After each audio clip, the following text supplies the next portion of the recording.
मुख्यमंत्री नीतीश कुमार ने आज 20 सूत्रीय कमेटी का गठन कर दिया और ये नीतीश कुमार का चुनाव से पहले सबसे बड़ा दाव माना जा रहा है। नीतीश कुमार ने 38 जिलों में 20 सूत्रीय कमेटी बनाई, जहां पर सांसदों से लेकर जिला अध्यक्ष तमाम लोगों को जगह दी गई है। इसके सचिव डीएम होंगे और इस कमेटी के गठन के बाद नीतीश कुमार हर क्षेत्र की जानकारी लेंगे। एक एक जानकारी नीतीश कुमार के पास होगी और उसी जानकारी के मुताबिक नीतीश कुमार काम करेंगे, जिसका सबसे बड़ा फायदा नीतीश को बिहार विधानसभा चुनाव में मिलेगा। मेरे साथ गणेश सम्राट है।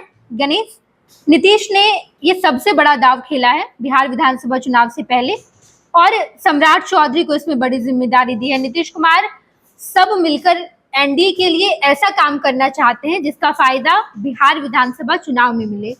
बिल्कुल नहीं, देखिए 20 सूत्री जो बनता है इसमें सीधे तौर पर जिला में या फिर प्रदेश के अंदर वैसे लोगों को एडजस्ट किया जाता है जो राजनीतिक दलों के साथ सरकार में हो। बिल्कुल, जिस राजनीतिक दल की भूमिका सरकार में महत्वपूर्ण होती है और सरकार में वैसे लोगों को जगह नहीं दिया जा सकता है, उन लोगों को लाभान्वित करने के लिए, उनको किसी तरीके से लाभ पहुंचाने के लिए इस कमेटी में जगह दिया जाता है। ये पूरे प्रदेश के लिए कमेटी बनती है। 20 सूत्री का कार्यक्रम यही होता है कि जो सरकार की योजनाएं हैं उसे धरातल पर पहुंचाने के लिए एक मॉनिटरिंग सेल एक तरीके से कहे कि बन जाता है, जिसमें कि सरकार की योजनाओं को जमीन पर लाने के लिए और उसको इम्प्लीमेंट करवाने के लिए इन लोगों का दायित्व होता है कि वो समय समय पर इसकी समीक्षा कर सकते हैं। समीक्षा करके जो भी इसमें गड़बड़ियां होती है और जो भी सुझाव होता है वो दे देते हैं। लेकिन इन जब जिनकी भी सरकार होती है, आज एनडीए की सरकार है, उसके पहले एनडीए की सरकार थी, उसके बीच में जब महागठबंधन की सरकार बनी तब पुरानी कमेटी को भंग करके नई कमेटी बनाई गई। तो जब महागठबंधन की सरकार थी तो राजद कोटे से आने वाले लोगों को एडजस्ट किया गया था। अब जब एनडीए की सरकार बनी तो बीजेपी, और सबसे खास बात यह है कि 2020 के चुनाव में विरोध करने वाले चिराग पासवान की पार्टी लोजपा रामविलास लोकसभा के चुनाव में जिस तरीके से प्रदर्शन की और नीतीश और चिराग की जो दूरियां मिट गई, उसके बाद इस कमेटी में 20 सूत्री में चिराग पासवान के लोगों को एडजस्ट किया गया है पूरे प्रदेश के अंदर। हालांकि खुद चिराग पासवान उसमें शामिल रहेंगे। बिल्कुल, हाजीपुर के वो सांसद है इसलिए हाजीपुर भी वो शामिल रहेंगे। लेकिन जिस तरीके से चिराग पासवान के लोगों को एडजस्ट किया गया, क्योंकि चिराग पासवान की पार्टी पिछले कई सालों से जो है पारिवारिक लड़ाई और पार्टी में लड़ाई जो थी उसके वजह से उनकी पार्टी टूट गई, दो खेमे में बट गई। लंबे समय तक चिराग पासवान एनडीए के बाहर के हिस्सेदार रहे तो उनको बहुत लाभ मिला नहीं। लेकिन उनके पार्टी के जो कार्यकर्ता थे वो सरकार के साथ खड़े थे लेकिन बाहर से। अब वो सरकार के साथ खुलकर खड़े और उनको इसका इनाम भी दिया जा रहा है। गणेश, इन सब में चिराग पासवान बड़ी दुविधा में होंगे। 2020 के बिहार विधानसभा चुनाव में चिराग ने नीतीश के खिलाफ नारेबाजी की थी, नीतीश के खिलाफ लोगों को जागरूक किया था। लेकिन इस बार 2025 में सब कुछ बदल गया है। चिराग पासवान नीतीश की योजनाओं की तारीफ करेंगे, नीतीश के पास वो तमाम बातें पहुंचाएंगे कि आपके क्षेत्र में क्या परेशानी है, कैसे उसका विकास किया जाए जिसका फायदा नीतीश को हो। नेहा, देखिए होता क्या है कि राजनीति में ना पक्की कोई दुश्मनी होती है और ना ही कोई दोस्ती होता है। चिराग पासवान 2020 के चुनाव में अपने राजनीतिक पार्टी, अपने वजूद को बचाने और उसका भविष्य देखते हुए उन्होंने नीतीश कुमार का विरोध किया था जी। और अब हालात बदले हुए और बदले हुए परिस्थितियों में चिराग पासवान नीतीश कुमार के साथ खड़े हैं। और हमने शुरू में कहा कि राजनीति में ना कोई दुश्मनी होती है पक्की और ना ही दोस्ती होती है। तो चिराग पासवान आज नीतीश कुमार के साथ है। ये चिराग पासवान का आइडियोलॉजी है कि वो कल तक नीतीश कुमार के विचारधारा का विरोध करते रहे, उनके काम करने का तरीका पर सवाल उठाते रहे और आज नीतीश कुमार के साथ मिलकर बिहार की तरक्की की बातें कर रहे हैं। तो अब उनके लोगों को एडजस्ट किया गया। देखिए, जिला में जो बिहार सरकार के मंत्री होते हैं उनको प्रभारी जिला का जो दिया जाता है और 20 सूत्री में इन सभी लोगों को वहां का जो है वो लीडर बना दिया जाता है।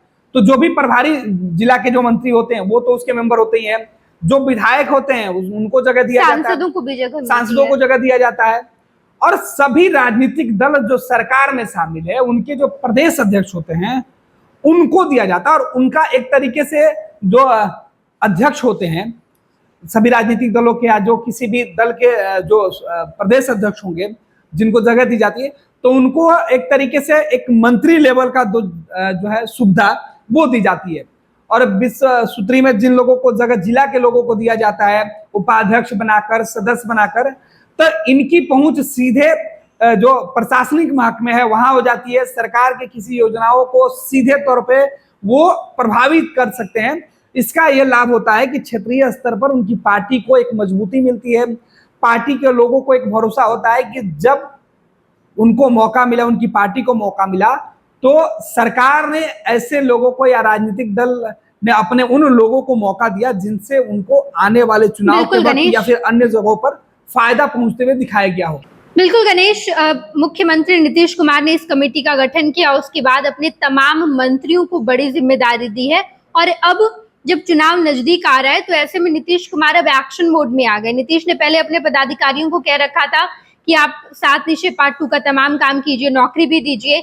इसके बाद अब जब 20 सूत्रीय कमेटी का गठन हुआ है तो नीतीश चाहते हैं कि एक भी मौका हमसे ना चूके, एक एक परेशानी जो क्षेत्र की है वो हम तक आए।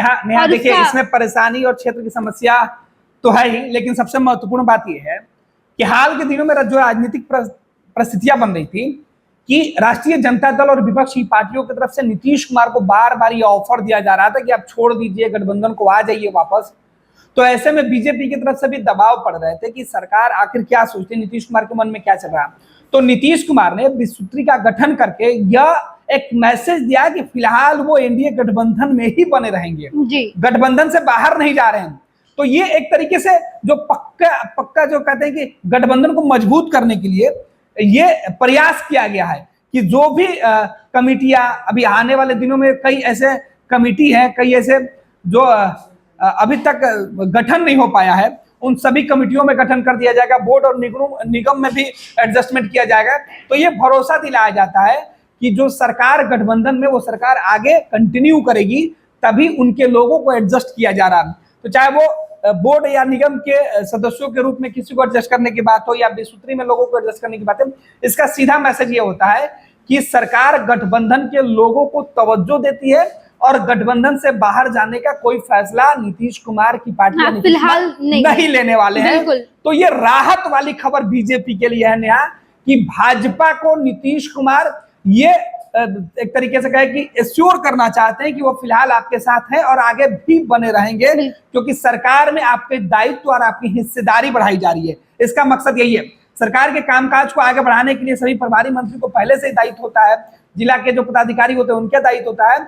20 सूत्री में जो लोगों को केवल एडजस्ट किया जाता है, उनके लोगों को एक तरीके से पुरस्कृत किया जाता है कि आप इस पार्टी के हैं तो आपकी भी हिस्सेदारी है। सीधे तौर पर यह कहा जा सकते हैं कि 20 सूत्री के माध्यम से नीतीश कुमार ने ये बता दिया है कि वो आने वाले समय में बीजेपी को छोड़कर कहीं जाने वाले नहीं है और अब तक जिन लोगों को बोर्ड में, निगम में जगह नहीं मिल पाया है, उनको भी एडजस्ट कर दिया जाएगा। नेहा, बिल्कुल गणेश, अब नीतीश कुमार ने ये साफ तौर पर मैसेज दे दिया है कि आने वाले 25 तक तो नीतीश कुमार बीजेपी के साथ हैं ही और आगे भी चलेंगे, क्योंकि 20 सूत्रीय कमेटी का गठन हो गया और नीतीश कुमार बिना कुछ सोचे समझे, इतनी सारी अफवाहें सामने आई, नीतीश बिहार विधानसभा चुनाव की तैयारी में बहुत जोरों से लग चुके हैं, क्योंकि नीतीश ने पदाधिकारियों सहित तमाम अपने जितने अधिकारी हैं, जितने नेता हैं, सबको निर्देश दे दिया है, एनडीए के तमाम नेताओं को, कि आप अपने अपने काम कीजिए ताकि इसका नतीजा हमें बिहार विधानसभा चुनाव में मिले। बिल्कुल, ये एक एकजुटता का मैसेज है कि और समय पर बताना है कि हम पूरी तरीके से एकजुट है और जो भरोसा बीजेपी ने नीतीश कुमार के ऊपर अभी दिखाया है, वो भरोसा आगे भी बीजेपी नीतीश कुमार के ऊपर दिखाएगी। ये नीतीश कुमार चाहते हैं और यही वजह है कि जो विभागों का बंटवारा हुआ, बोर्ड का बंटवारा होना है, निगम का बंटवारा होना है और 20 सूत्री में एडजस्टमेंट करना है, इसमें इन तमाम बातों का ख्याल रखा गया है। और अब नीतीश कुमार 2025 तक का जो अपना टेन्योर है, फिलहाल वो कहीं छोड़कर जाने वाले नहीं है, ये पक्की बात है। चलिए, बहुत बहुत धन्यवाद गणेश, हमने इन तमाम पहलुओं पर बातचीत की है। नीतीश कुमार अब बिहार विधानसभा चुनाव को लेकर क्या सोच रहे हैं, आगे की उनकी रणनीति क्या होगी और किस तरीके से चुनाव की तैयारी की जाएगी, हमारे तमाम दर्शकों से ये दरख्वास्त होगी, अगर आपको ये वीडियो अच्छा लग रहा है, आप क्या सोच रहे हैं, क्या नीतीश कुमार सचमुच में पलटी मारेंगे या फिर आगे बिहार विधानसभा चुनाव की तैयारी के साथ आगे बढ़ेंगे, फिर मुख्यमंत्री बनेंगे और एनडीए के साथ ही रहेंगे? जो भी आप सोच रहे हैं कमेंट बॉक्स में बताइएगा, वीडियो को लाइक कीजिएगा, इस वीडियो को ज़्यादा से ज़्यादा लोगों तक पहुंचाने के लिए शेयर भी कीजिएगा और ये खबर सबसे पहले आपके पास पहुंचे, इसके लिए चैनल को सब्सक्राइब कीजिए और बेल आइकन को दबाइएगा। 26 वर्षों में 17,000 से अधिक डॉक्टर बना चुका बिहार एवं झारखंड के छात्रों एवं अभिभावकों के बीच सर्वाधिक विश्वसनीय एवं लोकप्रिय संस्थान गोल, नेशंस लीडिंग इंस्टीट्यूट। हमारा विश्वास गोल के साथ।